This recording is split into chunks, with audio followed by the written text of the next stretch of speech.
All right. And then the next item is cloud computing. So that's an integral part of it. That's a really major topic. We're going to talk a lot about it. Some forms of cloud computing also, and definitely these concepts will help you together and moving forward in Salesforce and in other IT aspects as well. And at the very end, we'll talk about the training goals and how we're going to do this session. And any questions that you have, we'll take it from there. All right. So very quickly, Mo, just want to give a quick recap again for what you have done in the past. And okay, okay, perfect. And we have Zafar. Zafar, do you want to give a quick introduction about yourself? Yeah, I'm in Houston, Texas. My background is working in real estate and asset management. Okay. I have done my MBA, and I'm trying to explore some opportunities in Salesforce area. This is, I understand, there are a lot of opportunities for Salesforce consultants these days. So that's what brings me here. Absolutely. I also have Razi. I don't know if you can hear me and if you can speak it out. Um, if you can hear me, can you respond, Razi?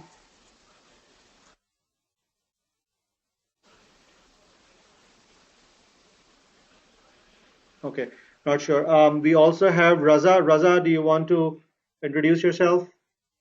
Yeah, hi guys. I'm very thankful to Khurram your precious time, and definitely, we spoke a couple of times for this Salesforce.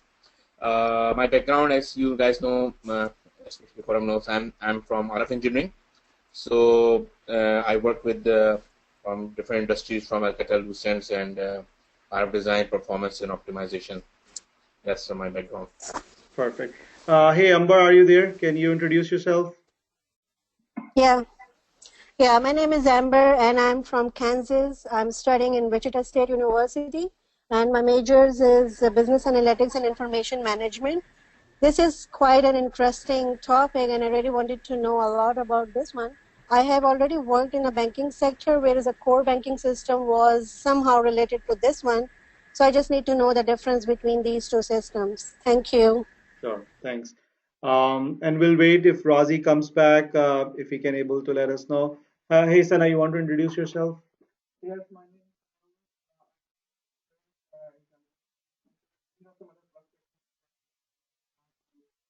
go into Salesforce and try to do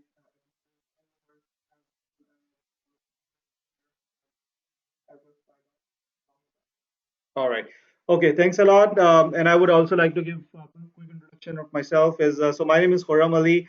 I've been in IT and telecom for about 12 plus years. I work in multiple domains. I work as a project manager, I work in IT, I work as a program manager. I also did a lot of technical stuff. I do a lot of trainings in the past.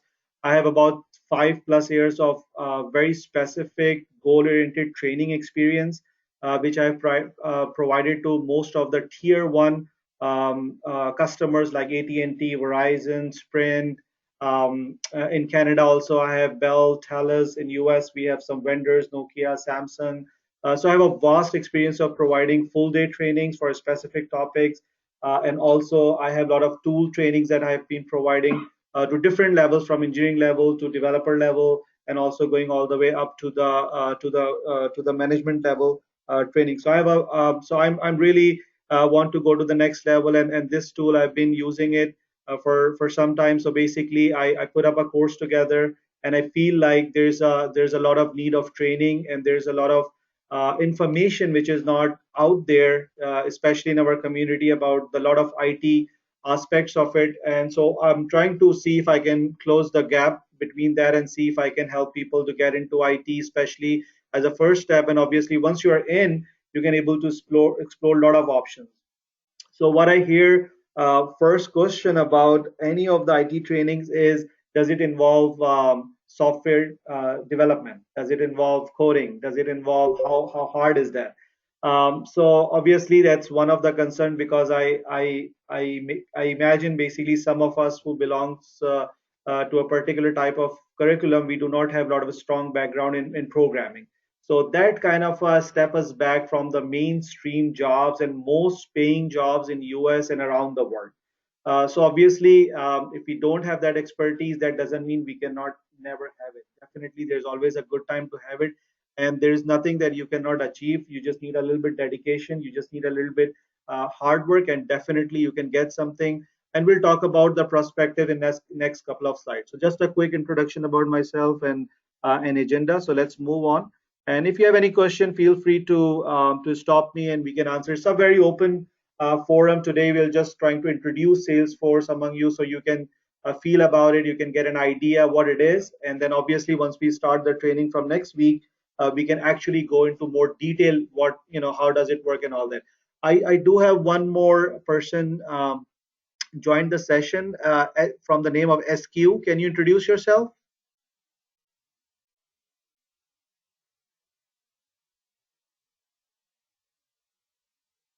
I have somebody joined by the name SQ. Can you, would you like to introduce yourself?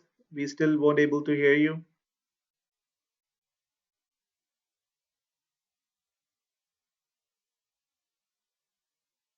Okay, that's fine. We'll continue, and if you can maybe write some comments in the tag so that I know at least you can able to hear me nice and clear. All right.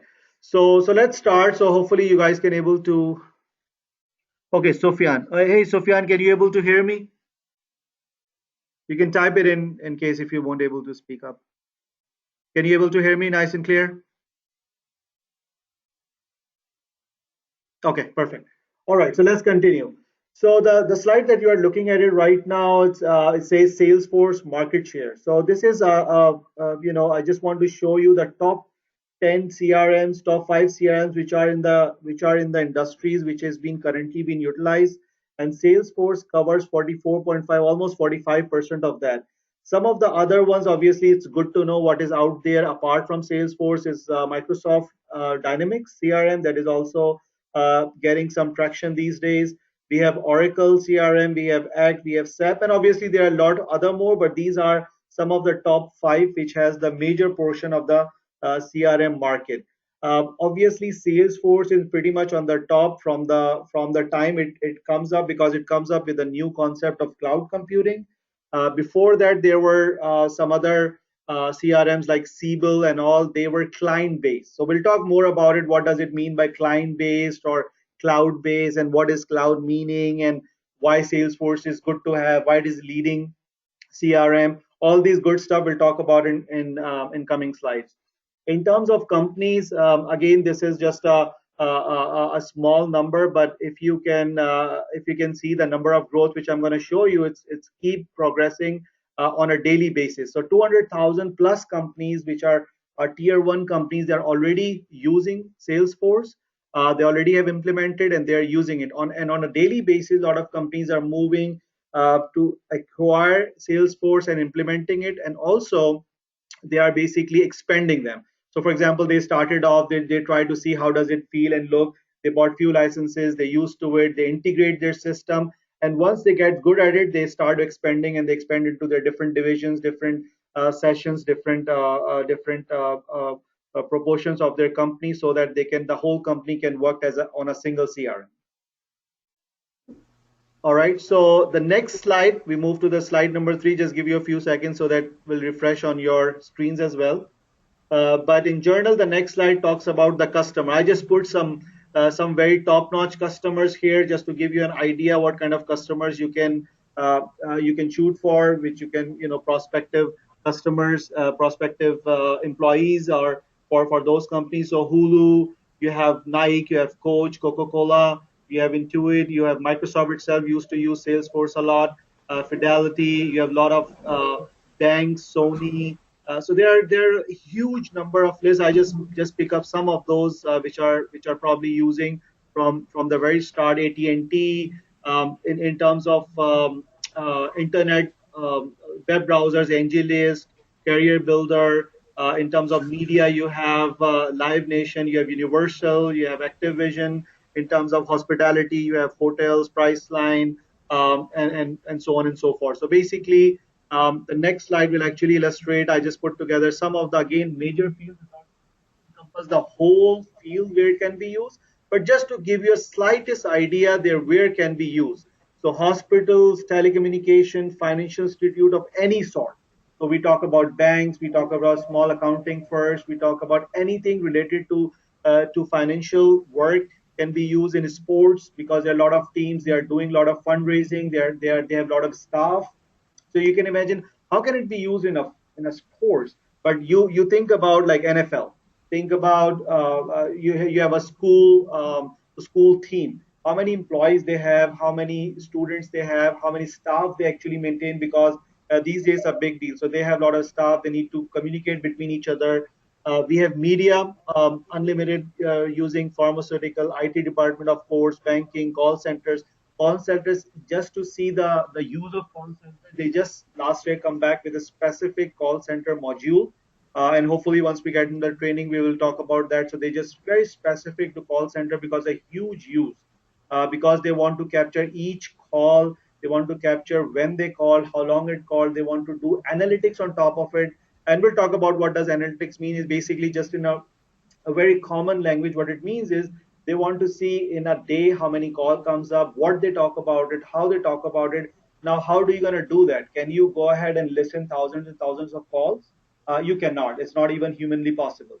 So that's where the all these things comes up, which is in terms of analytics. They convert that into database form. From the database form you pull queries, and it's a huge data. So that's where all these new tools comes up, where you can go in there, tap the information out from there, and you can put in. So let's say you have like a month of calls, and maybe 100,000 calls happen to AT&T call customer.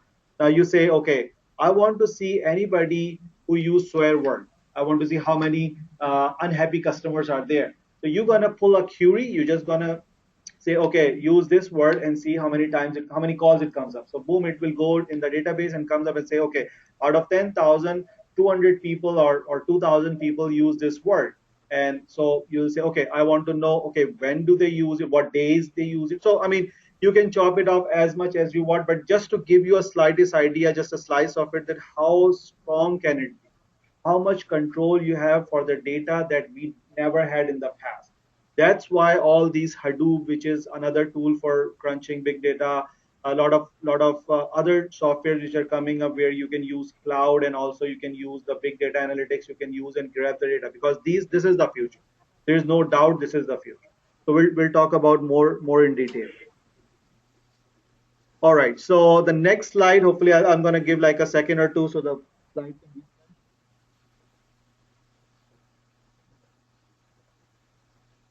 All right.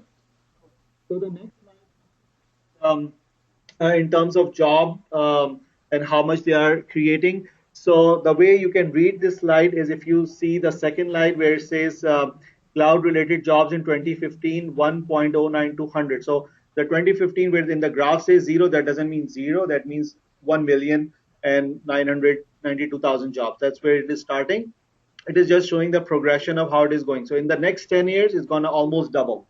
So another million jobs will be created just in Salesforce itself. So if you see every year, it's about 200,000 or 150,000 jobs are being created in Salesforce, just standalone by Salesforce. And we'll see how it basically affects the overall economy of the world. But just in numbers, you can imagine that every year onwards, at least 200,000 or 150,000 jobs are being generated every year, starting from 2015. Just a graph. Obviously, the graphs goes back maybe two decades when the CRM first started. All right. Give a second so that the slide should refresh from everybody. The next slide I have here is just to give you an idea that how the salary range basically work. So I just pull up a very random number from one of the websites from where you can search for your jobs. Indeed, obviously there are so many other places that you can look for: Monster, Dice, LinkedIn, and so on and so forth. I just pull it up from one of those resources. So it's just updated 2 days back, and you can see every salary is about 90K for a Salesforce administrator. This is purely administrator. We'll talk about there are multiple flavors, but just at an administrator, which is almost, you can imagine, some basic stepping stone. It's not a very top notch in a Salesforce certification category, but just as a Salesforce administrator, you can see you can have 90, which is average, and it can start anywhere from 40K. It goes all the way up to 172. So in some cases, what happen if we talk about Salesforce architects who have more than 5 or 6 years of experience and they're architect, they can easily, their average salary is about 170 up to 200K per year, and that's very common. If you want to check, you can go ahead and check in LinkedIn and all those for um, salaries for Salesforce architect. And again, this is stepping stone. You can with the time you can move up obviously, and once you have enough experience, you have enough certifications, you can definitely aim for that goal. And like again, I got a lot of questions asked by students and who are interested that okay, what is the future? Okay, like let's say if I invest that much money, time, energy, would it not gonna happen that okay, next 2 years or 3 years later on, then everything just drops down, and again I need to find something else. So the way the things are working is obviously they are getting more and more automated. Now, if you say, okay, I have done Salesforce administrator, I clear it, I get a job, and then I don't need to study anymore, I don't need to do any more certifications, that's not true. The things are changing with the speed of light. Obviously, you need to catch it up. But once you have certification, you go into the job, it's part of the job that you can evolve yourself. So every year, 3 times they have some revisions comes up, which will tell you, okay, these are the new features. So all you need to do is basically just look into those features, try it out, understand them, and basically try to implement it for your company. And that's how you can able to progress with the time. Again, once you get more comfortable, there are some other paths that you can join. And I'll show you there are a lot of other things that you can also do once you get into there, which can make your chances even better, more stability, more salary. Things like that will come up as part of it. But again, the way Salesforce has positioned itself, they have multiple domains. So you can choose either to be a developer, you can choose to be administrator, you can choose to be architect. And if you have more than one area expertise, obviously you become more in demand. You can demand more salaries, you can have more people looking for you. You can come up in searches more often. Any questions so far from what we have gone through? One question. So, Sure. according to you say, it's not necessary because I don't know other people, but my background is not programming, Sure. So I just so in the Salesforce, a person can survive without programming skills. All right. So that's a good question, Raja. So as I said in the very beginning, and also in my notes somewhere, that for admin you don't really need any programming. So the Salesforce admin, it's basically it's administration of the Salesforce software. What you do is basically you manage the contents, you manage the users, you manage how the reports and dashboards are working, and all of those are basically preset. You just need to know where to go, how, what to click, and basically some basic functionalities that you need to achieve those. So some workflows. So you don't really need programming as an admin. But in some cases, if you want to, as I said, if you want to progress, go harder, you can have slightly, you can get into it. Now the programming, just to give you a little hint of it. So in Salesforce, the programming, they have a particular language called Apex language. It's not like a C or something. So there are multiple types of languages. So language is also based upon what language you are trying to learn. So some of the language like C, C sharp, these are the basic languages where you can, they're more complicated, they're tough. But some of the languages which are basically like a apex, this is like a subclass subclass language. So all you need to do is just need to learn the basic concepts or a blocks of it, and then you can move forward. But in terms of coming back to the point, for admin, passing the exam, getting the job, probably you don't need any kind of coding at all right. Let's move to the next slide. All right. Some more detailed one for the region of the people who are in the DMV area. And of course, we have some people from Texas and any other regions. They can also check it out when they have time. So just in DC, Virginia, and Maryland, I just yesterday I just searched basically some of the jobs that are open. So together there are like about 6,000 jobs which are just open on this one platform. So you can see about 3,000 sole jobs in DC. There are about 2,000 jobs in Virginia. There are about 1,000 plus jobs in Maryland. And this is just one website. There are a lot of jobs. They are very strict to post it only on Monster, only on Indeed, only on LinkedIn. So you can imagine you can multiply and collect all these jobs from different portals. And probably you can end up having 10,000 or more jobs currently open in this DMV area, and you can multiply it with the nationwide.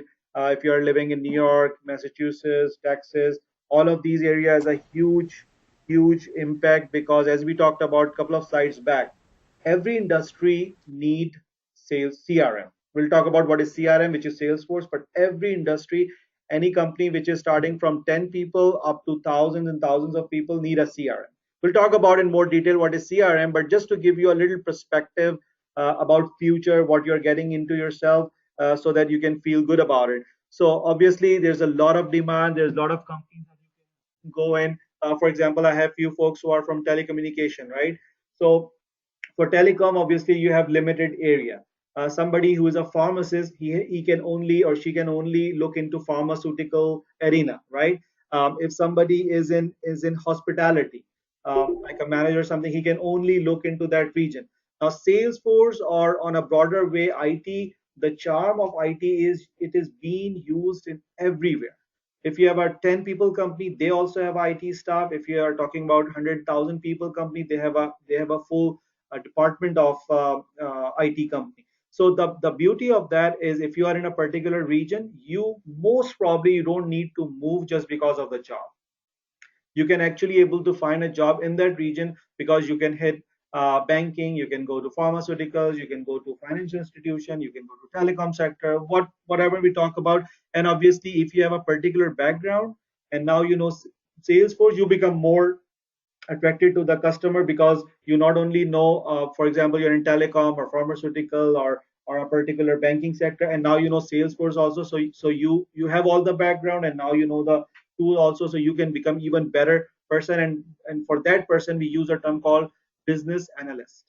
So I know there are a lot of terminologies going on for business analyst, but if you know a background of what it is, and also you know Salesforce and all those concepts, you can become a business analyst also in that particular domain. You can also be business analyst slash admin.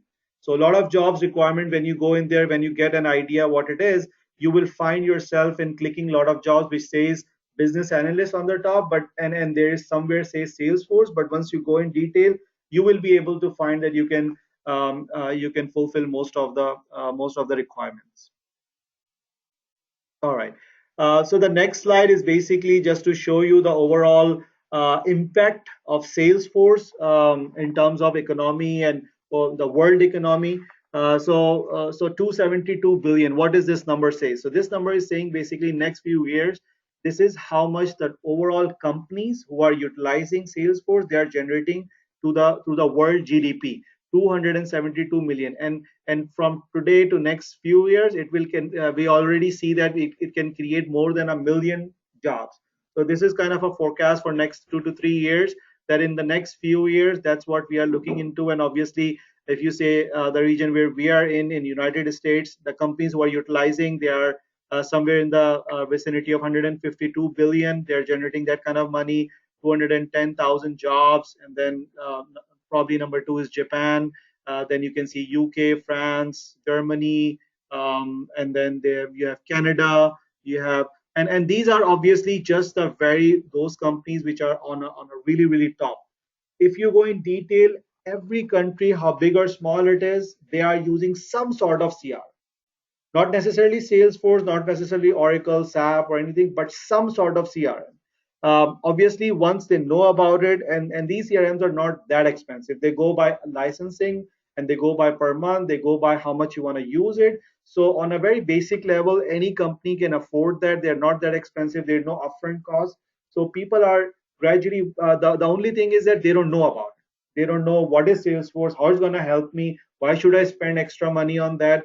Once they realize how strong it is, how it's going to do the bonding between their company, then they obviously start getting more interested, learn about it, see how it can be done, and then we'll talk about in more detail that this is something where you can use as a center magnet.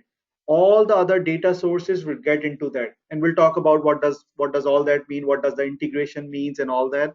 But definitely, this is the kind of a impact on the overall world economy using CRMs and especially the Salesforce CRM. So we just completed kind of the first section regarding the jobs and positions. So I'll just open up the floor to see if we have any more questions.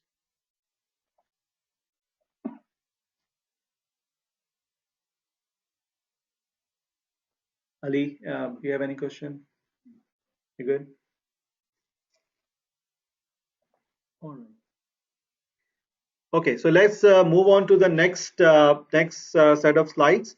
And this is again, this is a point where I want to explain a little bit more about CRM and business processes. So I just happen to have two folks here, so let me ask them to see what they think. So just in your understanding, what do you think is a business process? What does it really mean for any company, for any even whatever industry that you are in? What does it really mean to say a business process?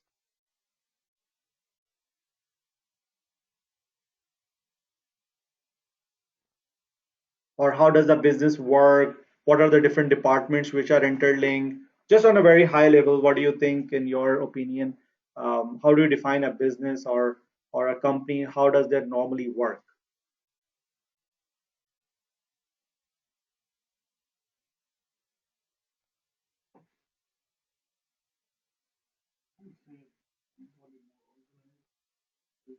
Mhm.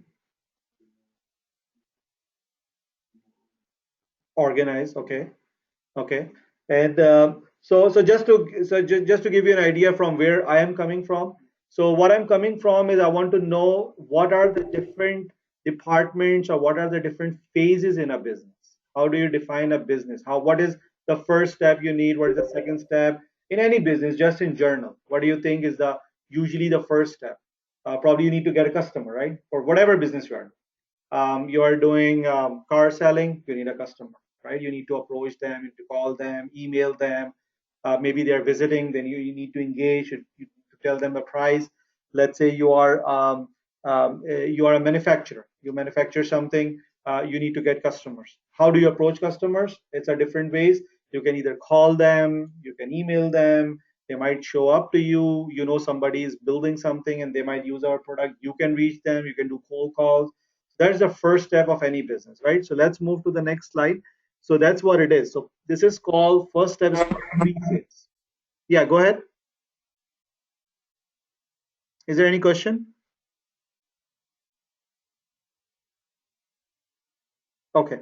So the first step is basically the pre-sales item. So what it means is basically how do you what you do before the sale actually happens. What is the phase pre-sales mean? Pre-sales means that what kind of efforts you are doing in order to sell something. So what you can do in pre-sales, you can do request, selection, offer fine-tuning, soft offer. These are, we don't want to go into detail, but just concentrate on the top black line. What is the pre-sales? So pre-sales is any effort that you make in order to get a business for your company. That's all. That's what it means. And it can be multiple modes. You can, as I said, you can have different ways of doing that, but that's called a pre-sales phase. Every industry is a different way, different procedure, different timing, but in general it's called a pre-sales phase. Then you have a contract. What does contract mean? Obviously, once you somebody agrees to that okay, I want to buy your product, I want to take your services, whatnot. You go into a contract. You say, okay, we're going to do the contract. So in that case, you have kind of a soft agreements between the client and the customer that okay, I'm very interested. I'm going to buy it. So you're going to send him the PO. He's going to look it up. Maybe you do some negotiations back and forth, and then finally you agree. You do the contract, and you say, okay, we are in. So that's almost like a phase because that requires a lot of approvals, requests, back and forth, maybe negotiations. What are you offering? You want to do some demos? You want to go and show your product? You want to do like a trial run, whatnot? It all comes into your contract. Then goes delivery. Everything goes good. You got the PO. You have the product either ready or you make it ready, you do the work and you basically delivered it. You either delivered it and installed it, the same thing. And then once you deliver everything, is that everything over? No. So then comes the part which is called post sales. What is post sales? Is basically you provide some warranties, right? So you do any kind of work, you deliver a car, you buy a Honda car, and basically they say, okay, 3 years warranty, 2 years warranty, 60,000 warranty. Or you buy a product, it will say, okay, for 1 year, anything goes wrong, come back to us. You build something and say, okay, if there is any problem, any leakage or something, you have a warranty of 1 year. And also in after sales, okay, you sell a car, you sell something. Is that all for that customer? No. Maybe down the road he might need the service again, product again. So what do? You keep working with them so that somehow you can get engaged with them. So next time when they require the same services, they come to you first. So you see, like for example, you go to any car showroom, you buy a car, they want to make sure they hook you up somehow. So they will say, okay, we'll give you free oil change for 3 years, or if you do oil change from us, we'll give it like really, really cheap, or we provide some free services. Why? So that they can engage with you, they come to you, and then whenever you need a new car or new product or new service, you can get it. So that's what it's called, the after sales. So after sales support, these are all the same ideas, but you need to provide support, you need to reach out to your customers. So this is very strong. This is almost same as the first page, which is pre-sales, and if you combine those, they become a full cycle. So I have another nice presentation on that, just which will show you the process. How does it come back? Now, next item, I'll explain a little bit more CRM, and then I'll show you some CRM numbers, figures also. So now what is CRM? So what CRM is, we talk about all these 4 different ideas that we talked about: pre-sale, post-sale, delivery, support, and then goes back to the same cycle again. So how do you coordinate? In most of the companies, if you go out, these are different departments. It's almost impossible that if we talk about a really, really small level, maybe it's possible, but usually on industrial level, it's not possible that same person is doing all these 3 or 4 different jobs. So you usually have a sales department who do sales. You have a delivery or technical department who actually delivers the product or who manufactures the product. Then you have a support department who will support your after delivery. If they have any warranties, they come back to the support department, or if they have any problems, they come back to the support department. So you have a support department. So all these 3, and then you have again in the sales department, if they want to reach out to the customer, how would they gonna do that? So there's another thing I'm just introducing right now. It's called marketing. So again, marketing is a very key thing, because without marketing, how do you approach it? If you don't have, maybe you have like a limited number of resources that you can take and reach out to them. After that, what are you going to do? So you need to come up with a marketing plan. Maybe you can send a flyers out, you can put an ad on a TV, you can have a billboard, or whatever resources you have, but you have to have continuous marketing strategies so that you can market your product and people know about it, and then they go into your next step from the sales. So interconnecting all these things together in one chain is called CR. That's what it is. Customer relationship management. So how do you manage your customer? How do you link all the communications that you have from the very start, from the time when you have a product, you said, okay, we're going to launch it in the market. That's the point where you start, and the point where you support and contact the person. All that communication, if you want to close that, put in a box, that is called CR. That's a customer relationship management. And as the name says, relationship, you need to have a really good relationship with your customer. And how would you do that? Some of the key items that I listed down at the bottom is analytics, automation, improve customer service, response to customer need, time saving, improve customer knowledge. So what are those? So let's say if you let's imagine for a second you don't have any CRM software. So how do you do that? You probably have an Excel sheet, right? Maybe sitting with the sales guy. He'll say, okay, these are my 10 prospect customers. He called them, he put their number, whatnot. He say, okay, he's very hard, I'm going to do that. You have your separate guy. You have a B person who is your manufacturing guy. So he's manufacturing something new, what is not ready, and he put his notes in another Excel sheet. You have another support guy who keep getting calls from different customers that, oh, your this thing is not working, that is not working, or this is good, maybe I need this, maybe I need that. So 3 different departments. And then let's say you have a marketing department separate. Sometimes you usually fall under sales, but let's say if you're separate or same, they are doing also planning how to do the products. Now, all of them are different domain. So traditionally, if you don't want to use CRM, what you're going to do, maybe they just send out the report every night, right? At the end of the day, you send out to everybody report, and then let's say sales guy pull the Excel report, and then he do his VLOOKUP, whatnot, to see, okay, what are they doing, and they need to spend a lot of time. Now imagine if you're talking about customer who has thousands of these kind of customers on daily basis. They have a communication daily basis. How do you really gonna use them?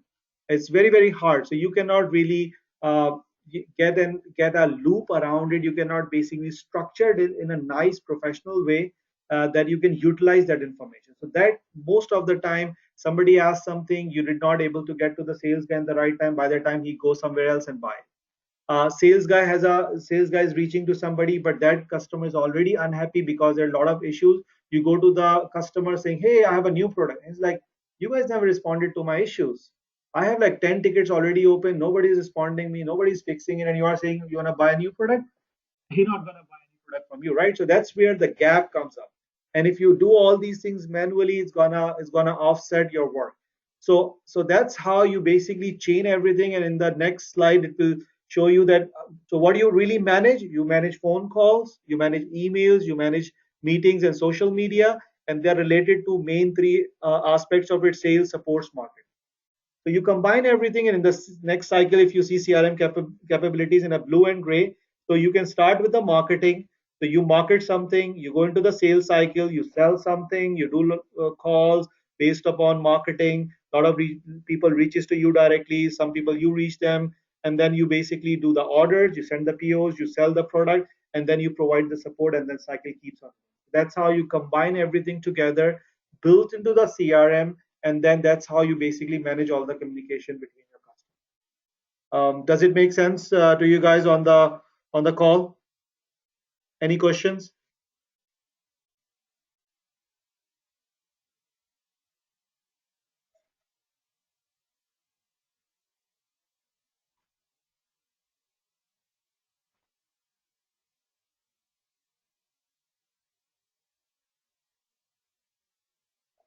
Any comments from the guys on the bridge?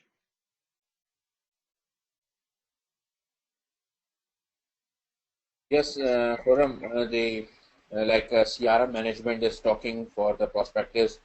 Uh, the way you are explaining for about the journal view for about the CRM and Salesforce.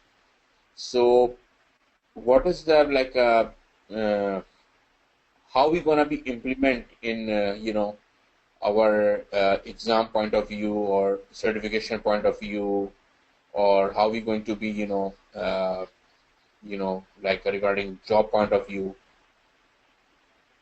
Okay, so there are different perspective, right? So obviously, the detailed training will cover all of these aspects. How do you basically work into to passing the exam? That's probably your number one priority. How to pass the exam, and obviously on the way you also need to learn how do you really work on the software. So once you know how to work on the software and then how to pass the exam, so that will enable you not only to pass the exam but also get a job and work on a job. So that definitely Sorry, comes up. Yeah, go sorry, ahead. one thing, like for example, so in this Salesforce, you entering in this field, you have to pass the exam, or just if you have the knowledge, or for example, right, people have CCNA knowledge, right, or some have certification. But what I found it, both peoples are working, in same field, doesn't matter people are carrying the certification or not, but if they have a CCNA knowledge, they are working same as same like what the person who has a certification. Sure. So just I'm trying to understanding. So is in this Salesforce without certification you are not able to get the job, or just if you have the of the customer relations CRM knowledge or about the Salesforce knowledge, or you can try this thing. So can you please highlight it on this? Sure. Thanks. So obviously, as you probably in different professions, obviously you need to have some sort of educational background to prove it. So, for example, if you are a telecommunication engineer or if you're pharmaceutical, you need to have some sort of degree especially for the first job. So when you say that somebody knows how to do it, so what I mean is you are not talking about just the journal information, how the CRM works, how that works. We are talking about very explicitly how to use a tool. So let's say I would say that, okay, you don't pass a certification, that's one thing, but can you able to go into the software and you can do the job that is required on a day-to-day basis? So for example, they will ask you, okay, we have new people getting in, can you set it up? Can you do this and that? So if there is another way that you can do it without certification, maybe you can get lucky, you can do it. But in practical, all practical reasons, once you try to get your first job, they need some sort of assurance that how would you know it. So let's say, for example, I come to you and you are hiring a Salesforce admin, right? And I come to you and I would say, hey Raza, I know a lot of CRM, I know Salesforce, but I don't have any educational background, I don't have any certification, but can you please hire me? How would you feel about it? You will say, yeah, sure, just come in and use it on my system, and if if you break something, that's fine. What we are talking about is a make or break. The CRM person, the Salesforce admin, is the backbone of any company. Now imagine you are dealing a company, you are working for a Bank of America as a Salesforce admin, where you have millions of dollars of transaction on a daily basis. You need to create a case where anything, let's say what happens is, just to give you example, what you do in Salesforce or any other, you have different accounts. You have account called AT&T, right? You have account called Sprint. A lot of time what happen, you can have some for some reason, because there are so many thousands of support engineers, they might accidentally create a new account. So you have AT&T, somebody else created AT&T new, somebody else created AT&T B, some created AT&T A, right? For example, you created multiple accounts, and your task as an administrator to merge all those accounts, because they all belong to the same company. Somehow you need to merge all those. Now, let's say you don't really work in the industry, you don't have experience, and you do something which is and basically if you basically merge those together without having the professional understanding, you basically able to mix everything together. So let's say the AT&T A and AT&T is actually a separate entity, but because they look same, they have same address, you merge them. Now everything related to them, all the records, all the thousands of records, calls, everything will merge together, and there is no way you can take it back, right? So some few things are obviously they are very sensitive. If you do it and if you don't know the knowledge, if you don't have any practical experience or certification, then it's very hard to get into there to do your work professionally. So obviously, if somebody is in the industry, maybe you become Salesforce admin, for example, right? And then on a side you start learning Apex language, okay, and down the road 1 year later you become a Salesforce developer also. Maybe at that point you might not need that Salesforce developer certification, because you are already in the environment. Now if I go back to you and say, hey, Raza, I am a Salesforce admin, I've been working for Bank of America for 2 years, I also happen to learn the development, I have done this in my job, would you hire me? Probably yes. He will see, okay, this person has done X number of projects, he have all the information, he have certification, he is doing that in the fields, obviously your chances become good. So as a starting point, I would highly recommend that you probably need some sort of training certification to show, so that the customer employer can trust on you, say, yeah, you can do this. And as I said, it's not something which is not reactive, it's very, very reactive, and it's a backbone. If you do something wrong, you screw something, that can cost company thousands and sometimes millions and billions of dollars, because you have access to each inventory, each transaction, each person context, all the contacts that company have from A to Z, and this are very sensitive data.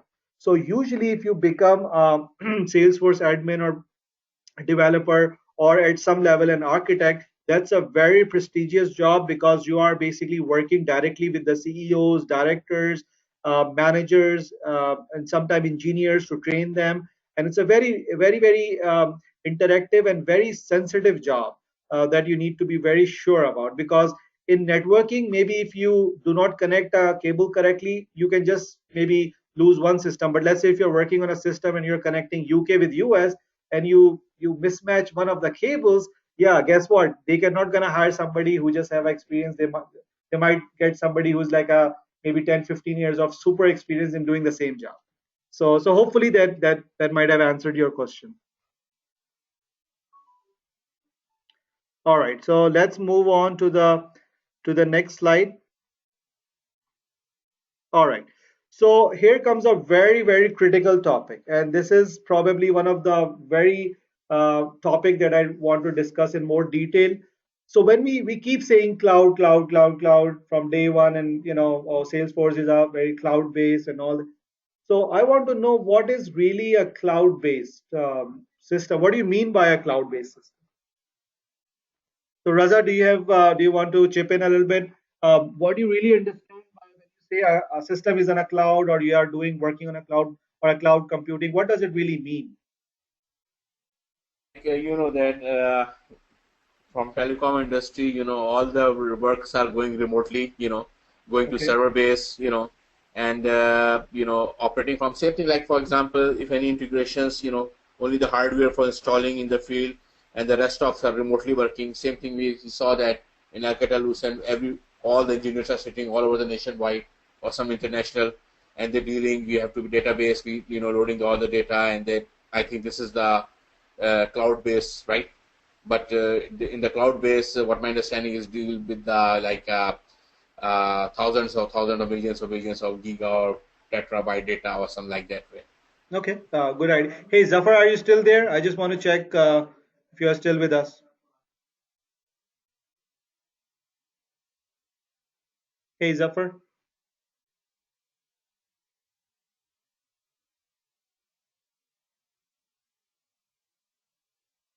I'm here. Can you hear me? Yeah, yeah. So Zafar, you want to chip in a little bit? What do you think about what do you have an idea? What is cloud? What does it mean?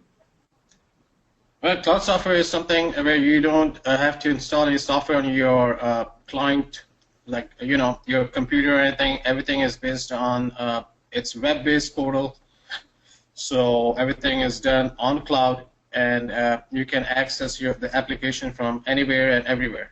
Okay, Basically, so that's that's that's what the that's probably very very close answer. But when you say, so where is the data? From the user perspective, that's a perfect answer. That for user you don't need to install anything, you don't need to do anything. But where is the data going? Where is it saving, and how is the computing is happening basically? well, data is saved in Salesforce data centers. That they have multiple data centers all across US, and that's where it's a multi-tenant portal system where multiple companies share the same servers to store their database, and they have their security system, so nothing is mixed with the data is not company's information is not mixed with one another. Perfect. So yeah. So just to recap, probably it's the right answer, anyways. But what it is basically, just to give you a little background, is what happens is back in the days, probably like like decade and a half back, what used to happen, and probably some of you might remember those days, where a company want to do a company setting up, right? They want to set up their Outlook, they want to have some processing, they want to do install some software. So what traditionally they used to do, they used to have a server room, and what they do is basically they buy a server, they buy all the equipment, they buy routers, they buy one other thing which is very important, server, and then you also buy storage medium. So that could be your hard drives, whatnot, based on how much you're going to use it. And you actually have a dedicated server room, and you most probably hire a person who will gonna manage it, a IT person who gonna manage it, who gonna do all your patches, this and that, and basically do updates on the utilities which are used by across the board. For example, Outlook, right? So you have Outlook 2007 is being using, somewhere has to be installed, and then you can basically distribute it. Or you have a capacity, you want to use a particular software, but yes, but somebody has to log in, and you basically dedicate a machine for that. It's a very high speed machine where it can be used, and you give a login to everybody and let them know, okay, whenever you are using, you need to make sure that nobody else is using. So somebody got the credential, they log in, they use it, they get out, next person get in, but everything is basically company based. So that used to happen. Now the same thing was happening with Amazon a long time back, and basically they have a lot of these data center using, but they were kept empty after a certain usage. That they have a busy season, they have using it, and then most of the year they are not being utilized that much. So they come up with the idea and they start leasing and providing that services with the on-demand basis to their customers. So they will say, hey, you have a company, you want to use the servers, why won't you use our servers to log into our servers and pay as much as you use, as many hours as you use, or as many days as you use. You want to save data, don't worry about installing everything on your, just save everything on our server. We have backup servers, we have this new technology, everything will be saved, we always back up, we always do this and that, provide you a lot of security and top of the line security. And they'll say, you want to save something, instead of saving on your own server, you can save on our servers and pay as much as you want. So let's say you want 100 gig, pay just for 100 gig. Next day you need just 50 gigs, rest of the day you don't need it, just drop it down. So they come up with the on demand utilization and storage medium, and that becomes popular, and ultimately that is what cloud computing is. And probably Zafar already explained it in a very good way, that that's what cloud is, that somewhere else is your data is being processed, most of the time is the data is saved, and then all you do it, you go through a web browser, you log into a application which can do a lot of crunching, probably need a very high speed processing, but everything is done in the background at the servers. Either they own by a particular company, which could be in this case Salesforce or Amazon or HP or whoever that cloud belongs to. And then again, obviously it is a server based, so you can log in from any part of the world, as long as you have the login credentials. You can use any machine for logging into that. So that's the idea of the cloud. Now, how does it implement in Salesforce? Before Salesforce started almost 1999. Before Salesforce, Siebel is usually used to work on a client server based model, which I explained a little bit earlier, that you have to install, you have to do some upfront work, and obviously that becomes more expensive. So let's say I have a company of 100 people, I want to install Siebel, I might have to pay upfront cost of the hardware, this and that, maintenance. And for example, I might have more utility one day, next 6 months I don't have that much utility, but I have to still spend that much money. So all that good stuff could come into the picture, and obviously that was expensive solution. Salesforce from the very beginning, they catch this idea and they come up with the computing, and they'll say we have everything on the cloud. So they come up with that, and that's why there were a lot of CRMs before that. Salesforce is not the first one to come up. Probably last 30, 40 years we have a lot of CRMs, but they come up with the cloud idea for the very first time, and that's how they become so popular. And obviously they have keeping their lead. Now most of the softwares nowadays, or CRM nowadays, they are cloud based as well. But the reason why they were more popular back in the time and now they become still keeping their lead with a lot of new innovations that they are continuously doing is because they started off with a cloud idea, and that's how they become more popular. Same thing in a cloud, as you explained, as Syed explained, and also Zafar explained, that you don't really need to install any software on your machine. You can just log in. They will check your credentials, and you are in the software. You are using your iPhone, you are using your Android, you are using your Apple Pad, or you can use your laptop, office machine, from anywhere and everywhere. You can just log in and start using that. Where are you saving the data? On their servers. If you need something, if you need to download something on your machine, you can always download to your machine and do whatever you want, but that data is always being saved on their servers, and anybody else can also. So for example, I work on something, I save it, next time Syed or Zafar goes in there, he also have access to the same data, so I don't need to upload or anything like that. Everything is being saved on the servers automatically. So once you get a rough idea about the cloud computing, I just list down the three main types of the cloud computing which are happening these days, right? So I have SaaS, which is normally pronounced as SaaS, PaaS, and IaaS. So anybody have idea what are the difference between SaaS, PaaS, IaaS? Before I explain, Zafar, Raza. Yeah, I believe it's SaaS is software as a service, and then PaaS is platform as a service. Sure. And IaaS is a as an interface. And what is the Can you explain maybe one difference between SaaS and PaaS? What is the difference? If you know, if you don't, then so that's okay. But it's Well, always good to have. software is, as a service is like, you pay for the services that you use Okay. in that software. Actually, I'm a little bit confused on the differences between SaaS and PaaS. Okay, that's fine. Anybody else like Raza? Do you know the difference between SaaS, PaaS, SaaS? Any idea? SaaS, but I don't know. Sorry, man. Okay. How about No, I you? don't know. No? Okay, perfect. So that's a good topic. So, okay. So what I'm going to do is before explaining what is SaaS, PaaS, and S, I happen to know a very interesting analogy example which might explain it, and you hopefully you will remember it for the rest of your life. Basically, it's very interesting. So, so basically, let's say you want to have you want to eat a biryani. Okay, so you go in a restaurant and you say, okay, I need a chicken biryani, right? They'll say, okay, give me $10, $15. They pack it, and you got your biryani. You go home, you eat it, right? So what happens in there? You go in there, you ask for a service, everything was ready, you just pay for it, you get it, and you go home and you eat it, right? So that's SaaS. Everything is ready.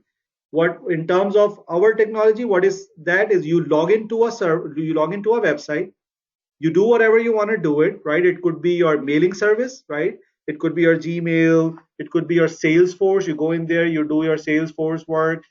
Any application you can think of, any application you think, you need a map direction, right? So what you do in there, you just log into Google Maps, you put your starting ending direction, you click the button, you got the direction. You don't really start looking for yourself or you do anything else. All you do is you log into the Google Maps, you put start, and you got it.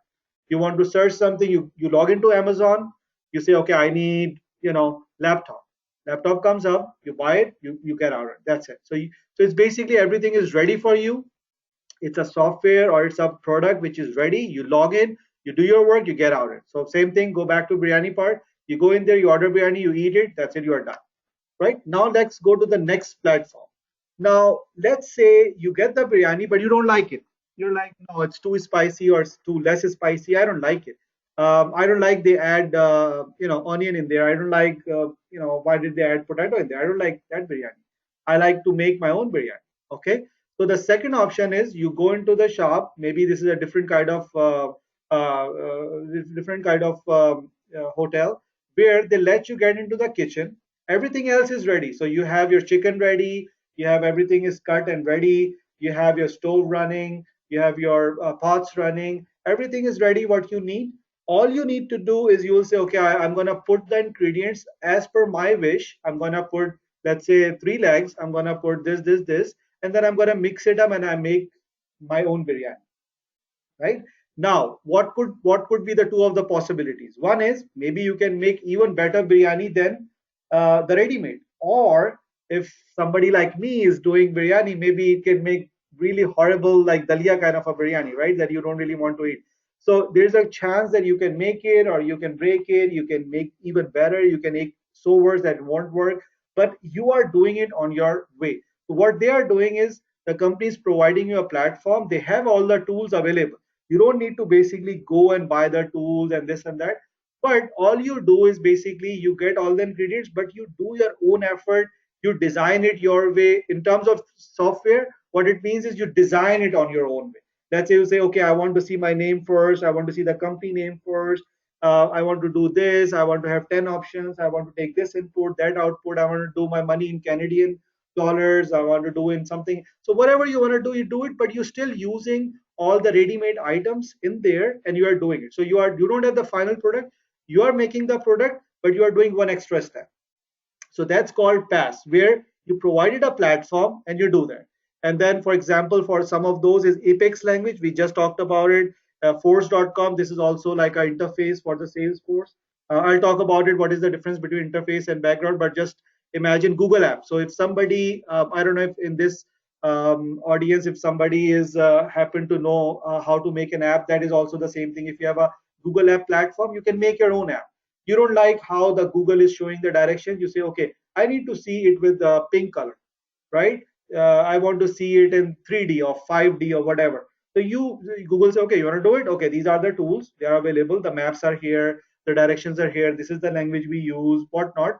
You mix it up and create it however you want it. And you want it, you make it, and then you basically put it into the app market, and people will buy it. If it is really good product, people will buy it. If it sucks, nobody will gonna buy it. You might end up using it yourself, right? So that is your platform. It gives you a platform and you use it. Now, the third part is IaaS, which means infrastructure as a service, platform as a service, software as a service. So, what could be the infrastructure? Now, you go back to the biryani idea one more time, and this time, all you have is a money in your hand, is an empty room. You have, let's say, $10,000, and what you need to do, first of all, you need to buy the ingredients. You need to buy chicken, all the vegetables, or the masala. You need to buy the cutting board. You need to buy stove, pots, whatever you can think of required in the biryani. First of all, you need to buy the equipment. Second, you put the equipment together and put it. So basically, you go from the third stage as to PaaS, and basically then you create the service. Now, the best example for IaaS is Amazon server.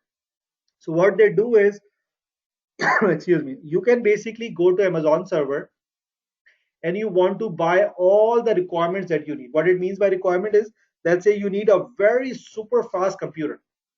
You need 5 servers. You can say, okay, I need these 5 servers. What kind of servers? Windows. You need server 2000. You need any other type of what kind of processor, what kind of speed. You choose everything. You say, okay, I need very fast processor. I need 128 RAM. I need this kind of storage. You'll say, okay, you want 1 gig, or you want 1 tera, or you want 1 giga. You choose everything. Not only that, but I mean, Amazon can allow you to choose it as you go. So from the beginning, you think about all these things. You come up, you buy something, and then you start using it. But you very soon figure out, oh, I just bought too much. I don't really need all these right now. So no problem. You can start removing them and just use what you need. And whenever you need more, you can buy more. So for example, in Amazon, let's say I have a company who makes shoes, right? And let's say, for example, I have a one server. Just imagine one server and 100 gigs of storage.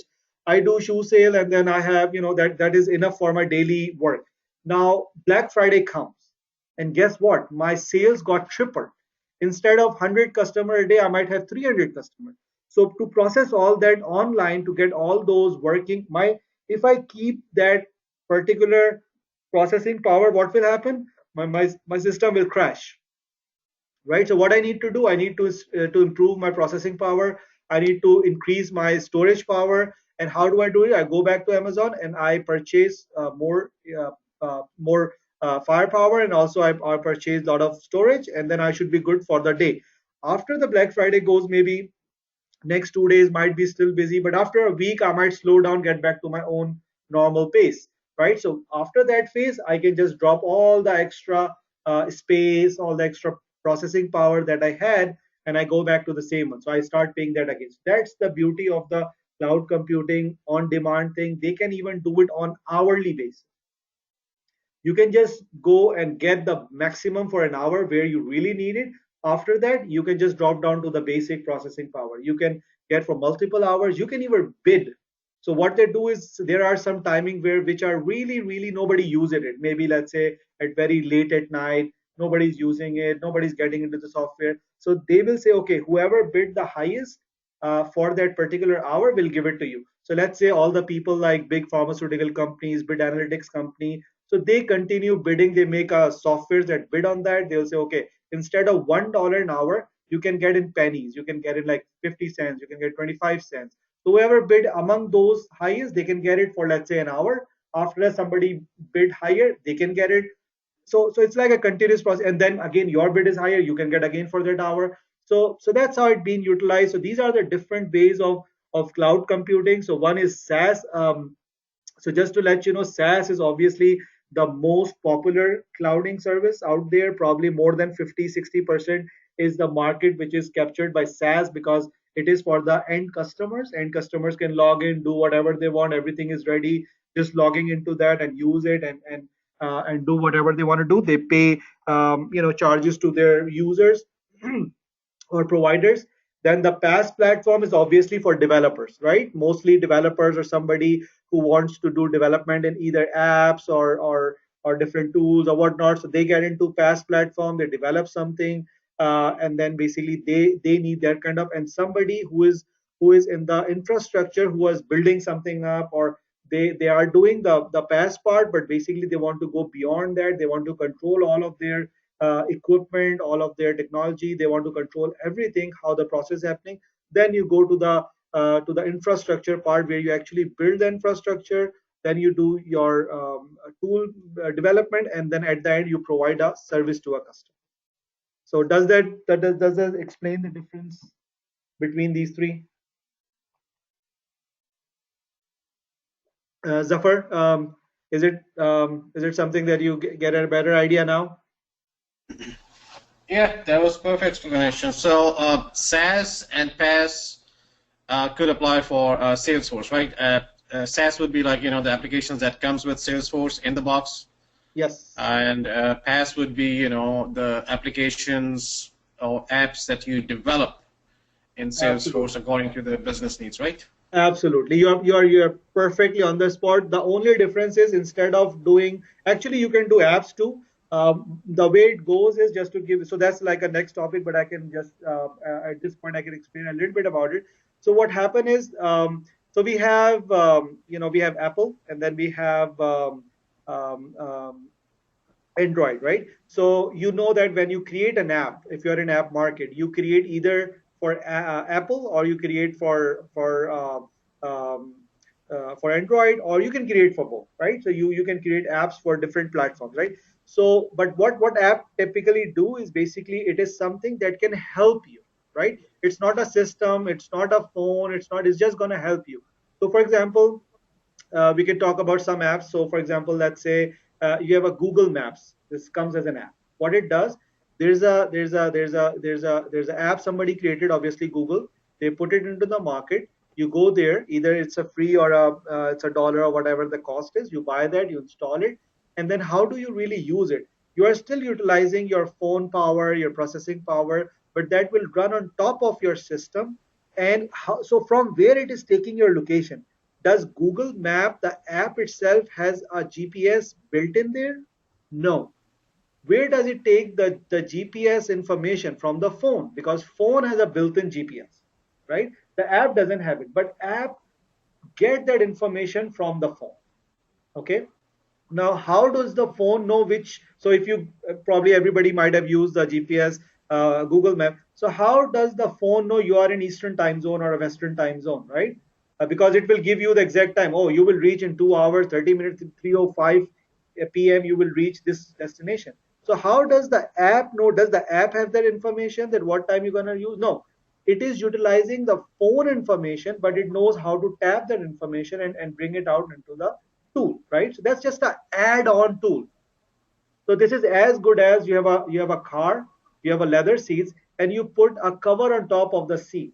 So does that cover? So that cover will protect your seat, but does that cover provide you cushion? No, the seat is providing you cushion. Does that cover actually is a seat? No, it's not a seat. It's just a protection. It's just a cover. So all the apps are basically, they are kind of a cover. They do some their own job, but they are dependent on the source they are running. So coming back to Salesforce, Salesforce also is a platform. There are thousands of apps available for Salesforce, which is called Salesforce App Market. So we'll talk about it obviously once we go into the detail. So for different functionalities, obviously you can do it in Salesforce, but as you can do in a phone, but why you need app, it makes your job easy. So if you do something on phone, it might take an hour, but you install an app, it might do in 5 minutes, right? Same thing, Salesforce, a lot of people get into the Salesforce app development. They develop an app, they sell it either monthly basis or one-time fee, and you can use it on top of it. And what it does is, basically, instead of you developing something, you spend some time, you spend months or whatever energy and time, you can just buy something from the app store and install it on top of your Facebook, and you're good to go, right? For example, let's say you buy a Salesforce yesterday, and you run a call center. Okay. Now, one way to and obviously, Salesforce is a particular way of showing things, right? First of all, you don't like that, right? Because the people who are taking calls, they are not techie people, right? They are very generic people. They are not technical at all. They just need very nice and very easy, intuitive interface. So they can click a button, they can enter phone number. They can click a button, they can basically put what we talked about. They click something and they'll say, okay, this is done, close, that's it, go to the next call. Very simple, right? And you have a particular way of doing it, because you can have a call center for HP, you can call center for Honda, you can have a call center for banking. Every field has a different requirements. Somebody asks about your social security, somebody asks about your car model, somebody asks about A, B, C, whatever. So one way, so let's say you open a call center, you wanna help IT customers for HP, right? So you need to have a very particular. So one way to do that is hire a developer who will make all the changes and give you a view that you are looking for, right? That's one way. The second way of that, if somebody already created an app for IT or for a call center, you check some of those, you see if that is something that you really like it, you can just buy it. And again, they are usually not free. You can buy it on a monthly basis or a one-time fee, and you basically just install it on top of it, and you're good to go. If everything looks good, you're good to go. You can next day you can say, okay, all the support guys start using Salesforce. That's it. Otherwise, you might spend a little bit time, a week or 2 week or a month, whatnot, to make an update. So it's up to the utility. How do you want to use it? So that's a little idea about when we were at the PaaS, that it's a platform. So again, Salesforce also provide a platform. Their language is called Apex. Their interface is called Force.com. So any software has two ways.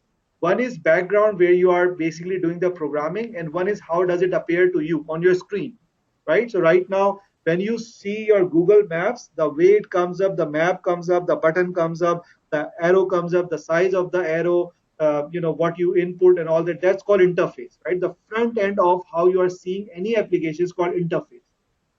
So you need to develop interface, obviously, right? How do you want to see it? That's called force.com. So that's another platform where you can just do the changes on force.com. Anything that you are programming, because once you click on a thing, what it gonna do basically? How does it gonna go to the database, get something and show you? For example, if you click on a map, it goes into the database and check what that location name is or the shop name is, and it comes and show you right away that data. So you have two aspects of it for everything. Like we have two aspects, we have a physical body and we have ruh. So together we make a human, right? Same thing with the software. So you have an interface, physical body, which is interface, like you have a something sitting. But if you don't have a database, if you don't have a software behind it, it is going to be as good as a dead body, right? There's nothing in there. That's it. So you need to have software that will bring it out. So that's the programming done in Apex language, and the interface is called Force.com. So again, we go into more detail, but hopefully you get an idea what we are talking about. Let's move to the next slide quickly, and hopefully next 15-20 minutes we should be done. So now combine these two things together, CRM and cloud computing, what we so far talked about, becomes Salesforce. That becomes your Salesforce. So now we talk about what is Salesforce. What Salesforce does, it collects all the information about your customers, your sales, your support, your marketing, put that in one location. Now, if a support person wants to see what sales is happening with this account, he can pull that. If the salesperson want to see what kind of issue tickets are open with this account before I make a call, he can get that information. If a manager want to see, okay, how many people have called today from which companies, he can look at. He don't need to make any call to anybody. He don't need to ask to send me a report. He don't need to do any. All he needs to do, he get into the Salesforce, he get the data.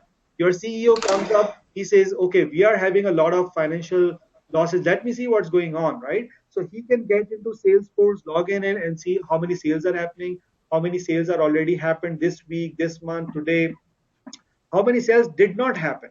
We reached them, but they closed in no sales. Why? So that they can see it, right? So you can develop a system. Now Salesforce comes up, it combines CRM, cloud computing. Now your boss, CEO, is traveling to Barcelona for a CTIA. He's attending a conference call, and then boom, there are some. He got an email. Oh, there is a critical client who wants to talk to the CEO, and only then he will buy it. He see the email, he'll say, okay, no worries. He stepped out, make a quick call and do it. That's how you do it. Otherwise, somebody has to reach him and then he will say, okay, what's going on? Why did you call me? And he will explain, okay, this is this. Now he asked the Salesforce admin to set up a email alert for me whenever there is, for example, a sale happening more than $1 million. Oh, I really care about that sale. If anything happens, any question that ask, I need to know. So what will happen? Admin will set up some rules, and those emails or alerts will go to the CTO, CEO, whoever is has requested that information, and you can get that information from on your phone, on your iPad, on your laptop, wherever you can log in from Salesforce. So Salesforce can work on your iPhone, work on your Android phone, it can work on your iPad, it can work on your personal laptop, office laptop, no restrictions. So that's where the combination of CRM, and that's what I explained in the next slide. So requirement, all you need is a web browser, internet connection. Right now you are sitting here taking a call. Let's say Mo has also account, right? He can open his Salesforce in his phone and see if there is any ticket, any urgent request, anything wrong going on, any sales calls comes up. He has some time to see whatever he wants to do. He can look it in the phone. All you need is an internet connection, and the remote access, obviously you already talked about, it's everything on a cloud, so you can work from home, you can work on from any other location. So this will bring up the perspective that a lot of people ask about it. Can this job be remote? Of course, 100%. All it depends if your employees let you do it or not. That's a separate debate, right? But let's say your customer or your company is very flexible. They are okay, no worries. If you are in Virginia, if you're in Texas, we operate in Canada, but you are hired. Oh, you can work from there. That's fine. It's up to the company. But can you do that? Can you take care of everything? Of course, 100%. You can take all the tickets. You can close it. Everything is available as if you're sitting in the office. So um, no requirement of traveling or anything like that. Now we are almost kind of wrapping up. Hopefully next 10 minutes. So a very brief idea about what Salesforce really contains, right? What it has, right?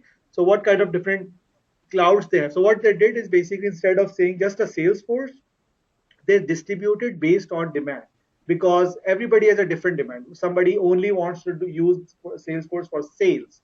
Somebody wants to use for marketing. Somebody wants to use for community. Somebody wants to use for service. Somebody wants to use all of them, right? Based on whatever and however you want to do it, you can pay and get that.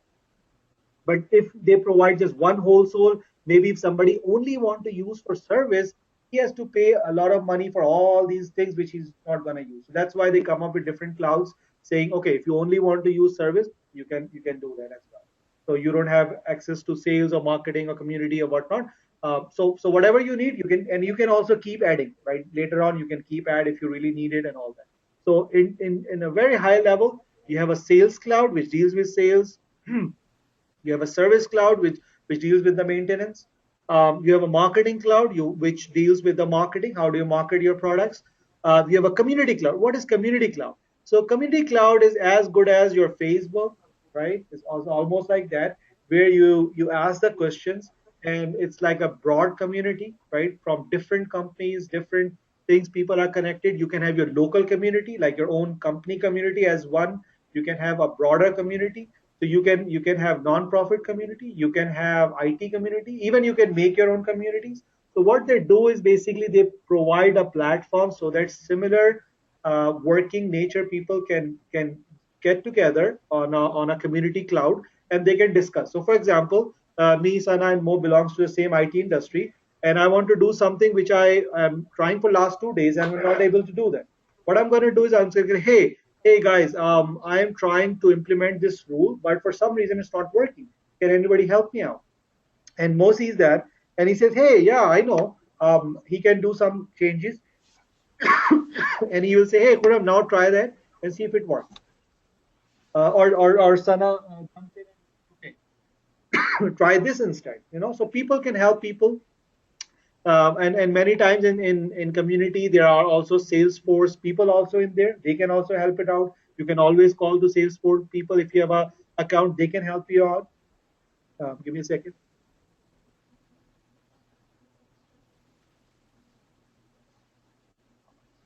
They can help you out. Then we have analytics cloud. What is analytics? I just explained very briefly initially that analytics is you have a data, you have a huge data, you want to get a related information out of it, right? So let's say you have a calls for 1 year, millions of minutes, right? Millions of literally minutes of the data. You want to get the calls where it says anything about your product, right? So I have a product called ABC shoes, right? I want to see how many times that comes up, right? So how many analytics. You have put everything into convert. First of all, if it is in a voice form, you can very well convert into database form. It will convert everything into words, and it will convert into, and there I can give you example. I don't know if all of you have used or not, but Google phone app, if anybody has used that, they convert, and for that matter nowadays, like even your phone, car, a lot of them are converting your voice messages into data. Right? You got a call, you said, okay, leave me a message. They leave you a voice message, but on your phone it comes as a written text, right? So they convert. So that engine is already available long time back. Now they actually implemented into a lot of different usability. So it's not a new concept, is there. So once they convert into words, all you need to do is just dump those words into database. You have those thousands or hundreds of calls into database. And then you say, okay, I comes in there, I say, okay, I want to see if my ABC shoes for 1 year, how many thousands of times it comes up. So I put a query, right? And again, you can have multiple ways to do that. And it comes up, okay, 100 times comes up. I said, okay, let's see how many times my competitor shoes comes up. So that's like a Z shoes. So they put like a Z shoes, and that comes up like 1,000 times. I was like, oh man, so they are doing really good, right? So this is just an example, and for that matter, you can do anything, right? How many times the customer says, "Oh, I'm very happy." Let's see how many times it says happy. How many times it say, I'm not really, I'm very unhappy, or whatever that is, right? How you want to see how many customers are calling, how many customers are not calling, how many customers are calling on weekend, how many customers are calling on Monday, Tuesday, whatever. You can think about whatever, and you can do it in analytics. That's what analytics is all about. You can slice and dice the data, keep slicing, keep dicing, keep managing your data as you want. So that's become your analytics. Apps cloud, we just talked about it. Make your app or use the app, pay the app, use the app, make a app, whatever you want to do it, you can use it, same as the concept in our phone, same type of apps. IoT cloud, again, that's a very new technology, Internet of Things. What they're doing is now they're connecting everything together. You have a home, you have a heater, you have a Wi-Fi, you have like a lights, you have a car that works automatically, you have a Tesla car that works automatically, you have a phone, you have a garage door, and just add all the devices. And all those devices, how they're going to be controlled, how they're going to talk about each other, right? So the one way is you go to your garage door very close to it, you push a button, right? And then the garage door open. Now how about it if you just go to close to your door, and it will automatically open it. One way to have that is you need to have a sensor, right? That's a sensor will tell it. The other way is these devices start talking to each other. How? Like the door somehow getting information that you are getting close from 100 miles, and now you are like a zero point 0.5 inch away, and then the door will automatically open. So that's a different concept than just the basic all the sensors. And so this is beyond sensors. You still need all the sensors, but all the devices need to be very intelligent, and they need to talk to each other. For example, you are going and you are very close to the red light. How would Tesla know I need to stop? They have sensors, they sense there's a red light, but they need to talk to that. So what is the best way to do that? If somehow he already know from 2 blocks away that by the time I reach there, it's going to be red, because I already calculated it, right? I'm going on 35 miles per hour. I'm going to take like 5 minutes. After 5 minutes, that signal is telling the car that by the time you reach, it will be red. So make sure your speed is like that. So the car will go automatically and stops it, not just because of sensor. Sensor will be there, but because of the red light is actually talking to the car. That's what IoT is. It's gonna be huge. It's gonna be huge. So again, if we know all these technologies, if we go on top of the technologies sooner than the later, obviously we can take benefits to it. We can use it in our jobs, getting good jobs, do whatever you want to do it. But obviously, IoT is going to be the biggest thing. All everybody's talking about 5G in terms of telecom, IoT devices. Every device going to start talking to each other. It's going to be crazy, but that's what it is. and then we go back to the Sales Cloud. These are some of the Sales Cloud. Now we get back to from where we started. So how are we going to achieve all that? How are we going to learn Salesforce? How are we going to talk about all these applications? How are you going to learn how to just log in right now? Most of you don't even know how to log into Salesforce, what it does, what are the different rules, how to create it, if I want to add somebody, what is profile, blah, blah, blah, all these things. So the contents that I come up with, first of all, the procedure that I'm going to follow is work with the case study. Like, for example, I give you an example of how to make biryani. Same thing. We come up with the example. We'll say you run a company ABC. You have these different departments. You have different fields. That's what you work with. And how do you gonna implement the whole thing in sales? So almost from the very beginning, from a first or second language, we come up. Once you have your login and everything working from the basic interaction, we will right jump into, assuming we have a company, we do particular work, these are our fields, and understand the fields and start implementing them into Salesforce. So everything will be based on the case study, implementation in the case study, implementation in the Salesforce, so you know how to do it. And very quickly you will start learning and you can start exploring things on yourself once we go into the detail. So that's my idea of it, that I don't want to basically spoon feed to the people, because folks are really intelligent. What happens is, usually if you go to the studies, they come up with the slides, they're gonna, okay, click this, click that, go move forward, this and that. My way of teaching is I want a little bit more liberty to the users, basically push them to think about it, right? Why they are doing this? Why not? I mean, can you do some other way? Why are you doing this? If you want to do this, how are you going to do it in some other software on a normal basis? So I'm going to push people to think about it so that it become more interactive. It's not going to be you're going to sleeping in my class. Okay, this is not okay. Now you just woke up and like. So I'm going to make sure I push you to a limit where you think about it, you start using it. We're going to do quizzes. We're going to do work exercises, obviously, after each class. So you have the whole week to practice. You come up whenever you get a chance. I will provide a lot of reference materials, and then we come to the good part, the certification preparation. So initially, probably the half or maybe like 70%. Obviously, we need to first of all understand, right? Sometimes we are very eager to jump into, okay, can I pass just by reading all these things like that. The problem with that is, maybe you can do that, but then once you pass it, then you probably have to start the whole thing again. Okay, now I already passed it, but I don't know much about it. When an interviewer call and say, okay, can you know what is the difference between the lookup and master detail relationship? It's like, oh, I kind of remember the options out of four, but I don't know what it does, right? So you need to go back. So what my plan is to make sure that you learn something on the way. We will probably on almost every class, I will go through at least 5 or 10 test questions. So you get an idea from the day one that what are you up to, what kind of questions are coming in. So whenever you are reading, you are doing something, you always think about it. What are the 4 options? What are the 3 options possible? Why did they choose that? So that will enable you to start thinking about how to pass certification at the same time.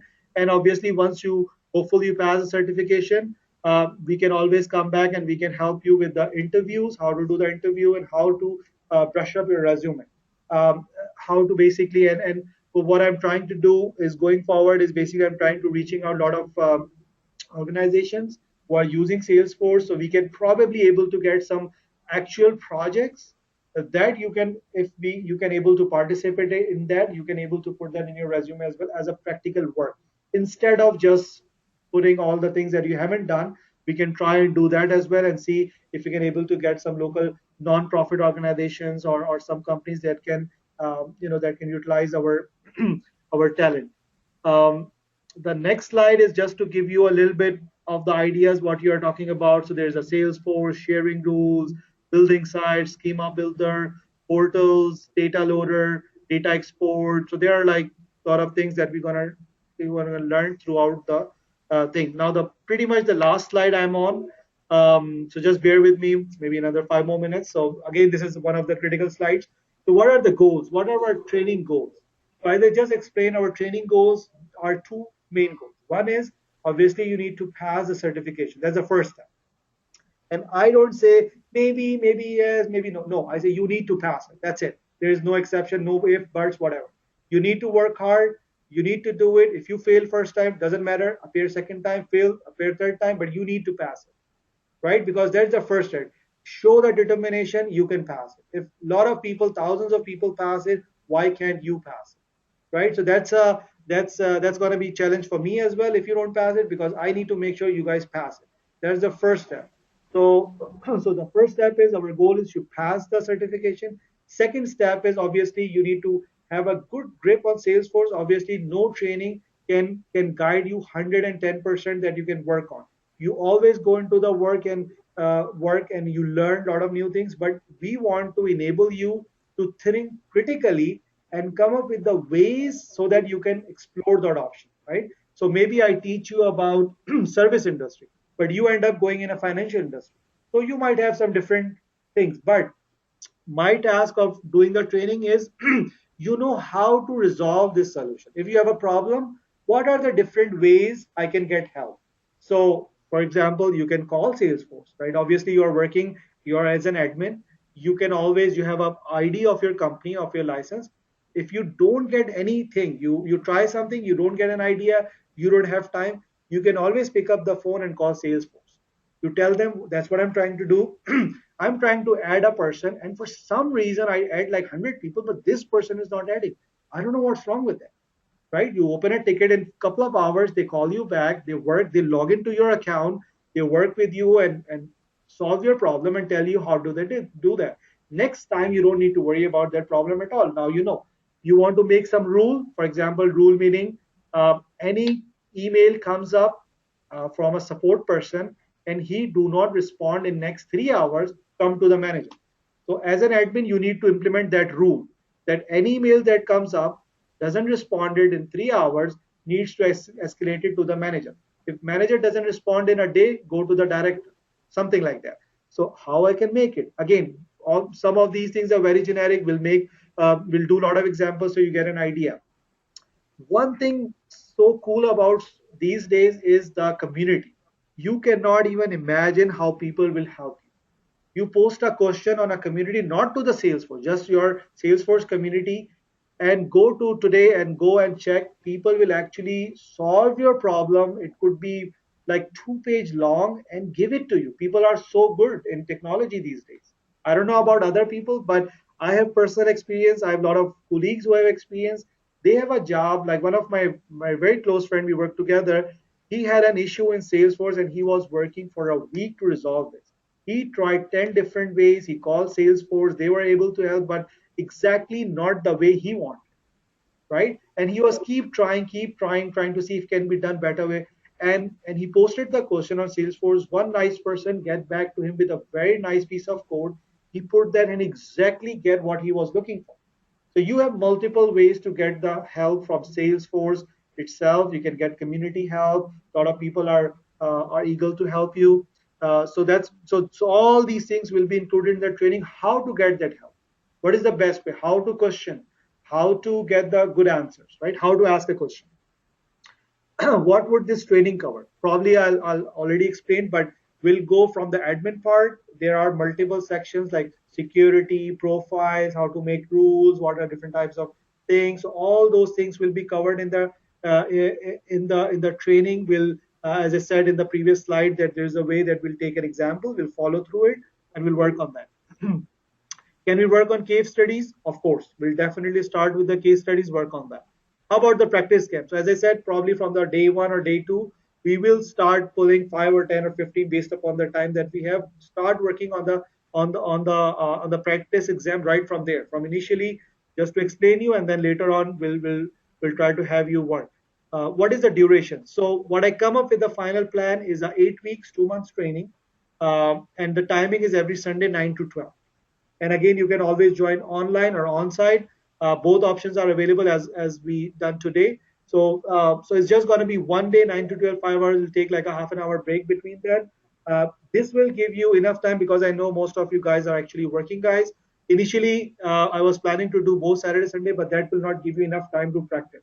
And then time-wise, I increase 2 weeks extra, but basically come up with the 8 weeks plan instead of 5 weeks plan, in order to accommodate, and you have enough time that you can able to learn everything with your pace. You can able to practice and everything. How soon I can give the certification exam, which means after the completion, as soon as you are ready. So once you are completed, I would suggest within 2 weeks, just revise everything, go through the questions, revise the questions, and probably within a week or 2 weeks, you should be able to give the exam. And as soon you give is good because everything is fresh in your mind. If you take month or 2 or 3, you might need to revise the whole thing. You might forget about a lot of concepts. So it's good to give the certificate as soon as possible. Obviously, the next question will be, what is the registration and exam and number of attempts? In terms of number of attempts, is what I see myself. Sometimes it says unlimited, but I see when I register, it says like 9 or 10 attempts. But it's more than enough attempts. We are not even, thinking about 10 attempts. Maybe, hopefully one, maybe not one, maximum two. But there are a lot of attempts. I see myself like 9 or 10 attempts available that you can do it. Very minimal charges for the exam, 200 for the first time, 100 for every time.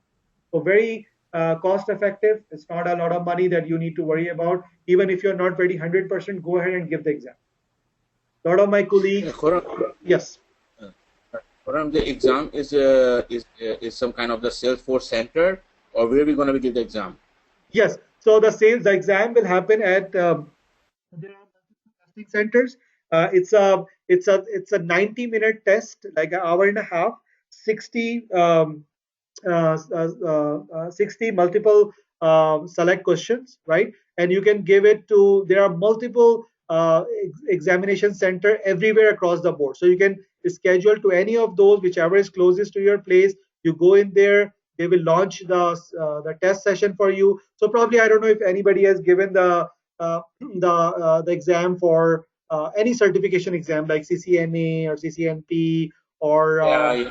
yeah. So They you usually do the state university, state university campus. So I gave no, that no, the no, CCN exam. not state university campus. They are private offices. They are private providers. It could be the university as well, but you don't even need to go there. Like in my home, if I search my zip code, I can get at least 10, 15 options within like 3 or 4, 5 miles. So there are a lot of companies who are, because they not only do this, but any certification like CCNA, SAT, for MBA, for all of these different certifications, your examinations, whatever required, they have a particular centers. You can just register yourself on a website. They will give you different options, different timing. You can select one of those, whichever is closest to you. Just go there, computer is ready, they will sign in for you. You have hour and a half, 60 questions, multiple select. You can do it, pass it right away. You know if you pass or fail. That's it. And probably you can even schedule the very next day in case if you don't pass. So you don't have to wait for a long time to do it again. Probably not the same day, but very next day you can go back and appear in the exam again. Any other questions, Zafar?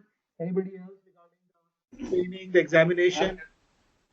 Actually, somebody was telling me there's you can take this exam remotely, like from your home. They monitor you via webcam. Is that correct? Usually, what I know of is not like you can do it or your home. You probably have to some sort of either supervision or you probably have to schedule it something, which is a different process. I haven't done it myself, but I don't believe you can do it from home even with the webcam, because the reason for that is you can still share your screen to somebody, or somebody is looking from the behind which is not visible to the webcam. So I doubt, I mean, I'm not sure 100%. I can check on that, but I doubt if they can allow you. They can allow you that they can have somebody come into your office. Let's say you have like 5 people are giving the exam, and they can do the supervision, and then they can allow you to do that. But I'm not sure if they can allow you just by the supervision of the webcam that you can give the exam. All right, thanks. Any other question? All right. So that's pretty much, we are at the end of the training. I'll open floor just for any question, whatever we have discussed so far, from any topic or training that we have covered today. Zafar, Sayed.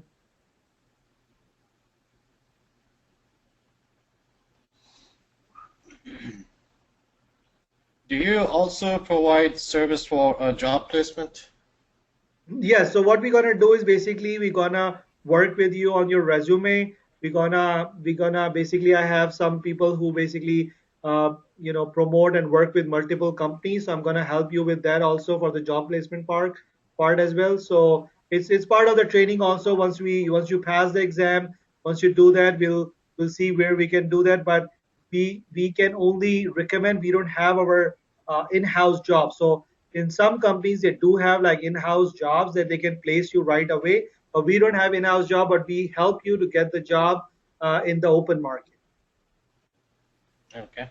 And one more thing, and if suppose somebody wants to enter in this arena as a business analyst, focusing in the Salesforce area, so do they still need to do the certification, or is it So when you say as a business analyst, right?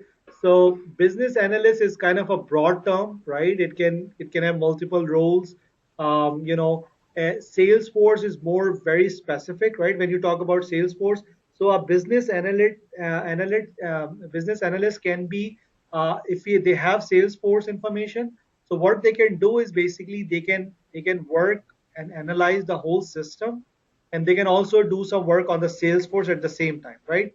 Now, if you don't have a Salesforce information, but you are a business analyst, that's probably a hard sell, right? Because they still need somebody who can do some sort of administration, who understands Salesforce, who worked on Salesforce. If you want to be a business analyst in relation to the Salesforce as a service. Now there are multiple business analysts which does not require Salesforce at all. You can be a business analyst in so many different domains that doesn't has to do anything with the Salesforce. So that's that can be overlapping, and that can be entirely different entities. You can work as a Salesforce admin standalone. There's no business analysis involved at all. And in some cases, if it's a small company or a company where they require your expertise to come up with a process, they want you to chip in how we change our process more to use Salesforce better. So you can then become a Salesforce analyst because you are a business analyst, because you are promoting them how you improve your business with the help of Salesforce. So you are giving them ideas also, not only solving the tickets, because one job of admin is obviously any all the tickets that comes up to you, right? So somebody says, oh, this person has left the company, so you need to make sure you you freeze his account, you get the data transferred to either the new person or somebody else. Somebody send you, okay, I need some automated reports, can you create those? You need to do a backup. So there's a lot of particular jobs that a Salesforce admin do on a daily basis.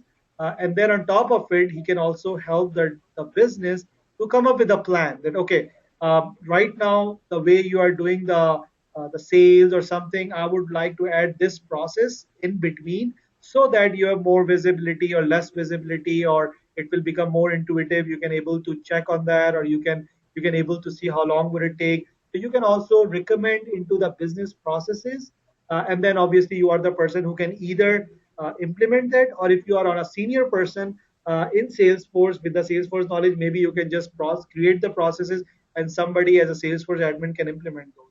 So there are different ways how you can utilize it. It's all about your expertise, your level of the job. So let's say you enter in a company as a Salesforce analyst on a director level. Maybe they don't really need you to use all the admin jobs day to day, but you are more as a business analyst to promote, sync your business, how to use it, this and that. So your responsibilities might be different compared to a Salesforce admin who is strictly added just to do basically day-to-day jobs. Okay, thank you. You're welcome.